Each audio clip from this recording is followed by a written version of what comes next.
দোয়া করছে, আল্লাহ এই 313 জন মুসলিম যদি আজকে শেষ হয়ে যায়, ইসলামের নাম নেওয়ার কেউ থাকবে না।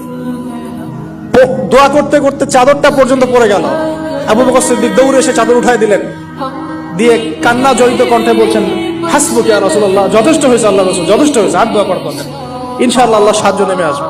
আল্লাহ পাকের সাহায্য নেমে আসলো, হাজার হাজার ফেরেশতা আল্লাহ নামিয়ে দিলেন বদরের মাঠে।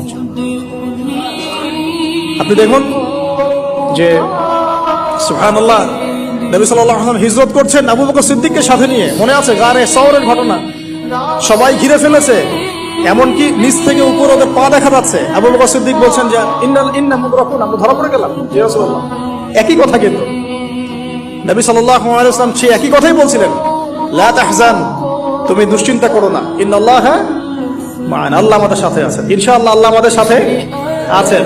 তবে কাদের সাথে আল্লাহ থাকবেন? যারা নামাজ পড়ে না, যারা নামাজ পড়ে না, যারা তাওহীদ শিখে না, সুন্নতের উপর আমল করে না, যারা রিবা খোর, যারা মাদক দ্রব্য সেবন করে, জিনা করে, পর্নোগ্রাফি দেখে, যে বেপরদায় চলে, এদের সাথে আল্লাহ থাকবেন। আমরা যদি আমাদের অবস্থান উন্নত করতে না পারি, আমাদের দ্বারা উম্মার বিজয় হবে না, ফুল স্টপ। আমরা যদি আমাদের অবস্থান উন্নত করতে না পারি, মানে এই যুগের আবু বকর, ওমর, ওসমান, আলী হতে না পারি, আমাদের দ্বারা বিজয় হবে না। আপনি যত টাকা ঢালেন না কেন, যত বড় সংগঠন করেন না কেন, যত পলিটিক্যাল অ্যাফেয়ার্স ডিল করেন না কেন, যতক্ষণ এ যুগের আবু বকর, ওমর, ওসমান, আলী আমরা হতে না পারছি, আমাদের হাতে বিজয় আসবে।